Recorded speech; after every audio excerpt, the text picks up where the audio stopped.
फरीसी और चुंगी लेने वाले का दृष्टांत, पापी और धर्मी की विनती। प्रेज द लॉर्ड, जय मसीह की आप सभी को। मनुष्य की सबसे बड़ी भूल स्वयं को धर्मी समझना और दूसरों को तुच्छ। यीशु मसीह ने जब यह दृष्टांत कहा तो उनके सामने ऐसे बहुत से लोग थे जो अपने धार्मिक कर्मों, नियमों और उपवासों पर गर्व करते थे। वे सोचते थे कि वे परमेश्वर के सामने बहुत पवित्र हैं, लेकिन वे दूसरों को तुच्छ समझते थे, विशेषकर उन लोगों को जिन्हें समाज पापी कहता था। यीशु ने यह दृष्टांत ऐसे लोगों के लिए कहा ताकि वे समझे कि धर्म परमेश्वर के सामने विनम्रता से आता है, अहंकार से नहीं। यह दृष्टांत एक आत्मा के दो विपरीत रूपों को दिखाता है, एक जो धर्मी दिखना चाहता है और एक जो सच्चा होना चाहता है। लूका 18:9-14 दृष्टांत का पूरा वचन। और उसने उन लोगों के लिए यह दृष्टांत कहा जो अपने ऊपर भरोसा रखते थे कि वे धर्मी हैं और दूसरों को तुच्छ जानते थे। इस वचन के अनुसार दो मनुष्य मंदिर में प्रार्थना करने गए, एक फरीसी और दूसरा चुंगी लेने वाला। फरीसी खड़ा होकर अपने मन में यह प्रार्थना करने लगा, हे परमेश्वर, मैं तेरा धन्यवाद करता हूँ कि मैं दूसरों मनुष्य की नाई लुटेरा, अन्यायी और व्यभिचारी नहीं हूँ और न इस चुंगी लेने वाले के समान हूँ। मैं सप्ताह में 2 बार उपवास रखता हूँ और अपनी सारी कमाई का 10वां अंश देता हूँ। परंतु चुंगी लेने वाला दूर खड़ा रहा और स्वर्ग की ओर आंखें भी उठाने न पाया, पर अपना सीना पीट कर कहने लगा, हे परमेश्वर, मुझ पापी पर दया कर। मैं तुमसे कहता हूँ, यह मनुष्य उस दूसरे की अपेक्षा धर्मी ठहराया गया, क्योंकि जो अपने आप को बढ़ाता है वह घटाया जाएगा और जो अपने आप को दीन करता है वह बढ़ाया जाएगा। फरीसी कौन थे? फरीसी यहूदी समाज में धर्म के सबसे सख्त अनुयायी माने जाते थे। वे व्यवस्था यानी मूसा की आज्ञाओं के पालन में इतने कठोर थे कि उन्होंने अपने नियम बना लिए। कहाँ चलना है, क्या खाना है, किससे बात करनी है और कैसे हाथ धोने हैं, सबके लिए नियम थे। वे बाहरी रूप से बहुत धार्मिक लगते थे, परंतु उनके अंदर आत्मिक घमंड पनप गया था।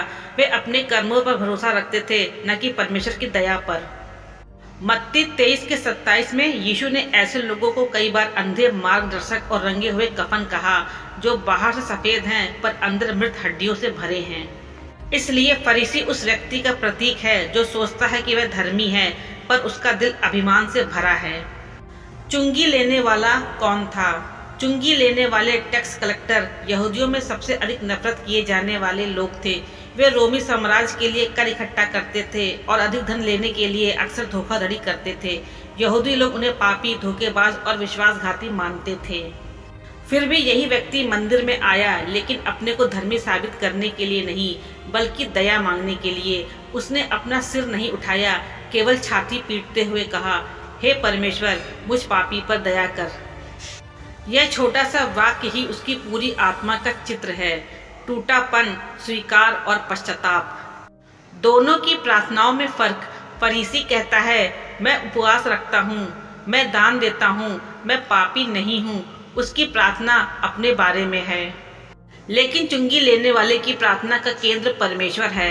वह कहता है, हे परमेश्वर, मुझ पर दया कर। वह अपने पापों से भागता नहीं, उन्हें स्वीकार करता है। परमेश्वर हमारे शब्द नहीं, हमारा हृदय देखता है। यह दृष्टांत किसे चेतावनी देता है? यह दृष्टांत उन सबके लिए है जो सोचते हैं कि मैं दूसरों से बेहतर हूँ, मैं मंदिर जाता हूँ इसलिए मैं धर्मी हूँ, मैं उपवास रखता हूँ इसलिए परमेश्वर मुझसे खुश है। यीशु कहते हैं, यदि तुम्हारे भीतर विनम्रता नहीं है तो तुम्हारे सारे कर्म अर्थहीन हैं। धर्म तब तक सच्चा नहीं हो सकता जब तक उसमें दया और नम्रता ना हो। इफिसियों 2:8-9 में पौलुस ने कहा, कृपा से तुम उद्धार पाए हो, कर्मों से नहीं, ताकि कोई घमंड न करे। परमेश्वर की दृष्टि में धर्म क्या है? लोग धर्म को बाहरी कर्म मानते हैं, पर बाइबल के अनुसार धर्म है टूटे हुए हृदय में परमेश्वर की दया की याचना करना और दूसरों के प्रति प्रेम व क्षमा रखना। मत्ती 9:13 में यीशु ने कहा, मैं बलिदान नहीं, दया चाहता हूँ। फरीसी ने कर्मों से धर्म चाहा, चुंगी लेने वाले ने दया से धर्म पाया। इसलिए परमेश्वर ने कहा, यह मनुष्य उस दूसरे से बढ़कर धर्मी ठहराया गया। सच्चे धर्म की पहचान विनम्रता, जो अपने आप को कुछ नहीं समझता, परमेश्वर उसके साथ है। स्वीकार, जो अपने पापों को स्वीकार करता है वही क्षमा पाता है। दया, जो दूसरों के प्रति दयालु है वह परमेश्वर की दया का पात्र है। नम्रता में बल, जो झुकता है वही उठता है। पापी का हृदय क्यों स्वीकार हुआ? क्योंकि उसने सच कहा, उसने अपने पाप को छिपाया नहीं। उसने मैं धर्मी हूँ नहीं कहा, उसने कहा मैं पापी हूँ। उसकी प्रार्थना छोटी थी पर सच्ची थी। उसने केवल कुछ ही शब्द बोले थे, लेकिन हर शब्द उसकी आत्मा से निकला था। परमेश्वर शब्दों की संख्या नहीं, दिल की सच्चाई को सुनता है। फरीसी की प्रार्थना क्यों अस्वीकार हुई? क्योंकि उसमें कृतज्ञता का दिखावा था, सच्ची दया नहीं। वह दूसरों की तुलना में अपने को ऊंचा दिखाना चाहता था।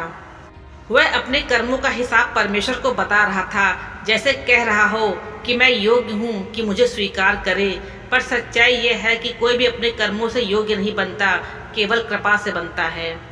आत्मिक शिक्षा, यह दृष्टांत हमें 3 महत्वपूर्ण बातें सिखाता है।